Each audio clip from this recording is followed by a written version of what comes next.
भोजपुरी के trending star Khesari Lal Yadav को रानी चटर्जी ने कर दिया है फिर से टारगेट।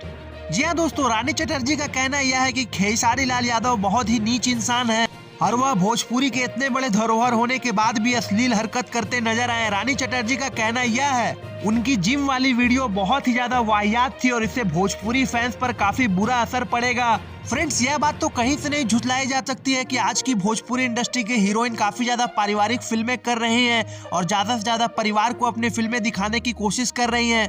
वहीं उनका मानना यह है कि भोजपुरी के कुछ हीरो खुद को ज्यादा समझते हैं और अश्लील हरकत कहीं भी कुछ भी कर देते हैं। आपकी जानकारी के लिए बता दें दोस्तों कि रानी चटर्जी पहली सेलिब्रिटी नहीं है जिन्होंने खेसारी और आकांक्षा पुरी के जिम वीडियो को ट्रोल किया हो।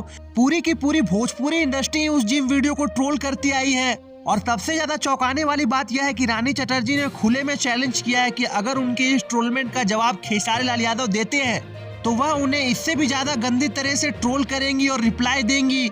हालांकि रानी चटर्जी के इस इंटरव्यू पर अभी तक टीम खेसारी लाल यादव की तरफ से कुछ भी नहीं आया है। अब देखना यह दिलचस्प होगा कि खेसारी लाल यादव अपने उस अश्लील जिम वाले वीडियो को कैसे डिफेंड करते हैं। तो फ्रेंड्स, इसमें आपकी क्या राय है? क्या खेसारी लाल यादव को रानी चटर्जी ने सही ट्रोल किया है? हाँ या ना कमेंट बॉक्स में अपनी राय जरूर दें और ऐसे ही रीन तरीन बेहतरीन खबरों के लिए हमारा चैनल भोजपुरिया भास्कर सब्सक्राइब करें। यह वीडियो अच्छी लगी हो तो शेयर करें। धन्यवाद।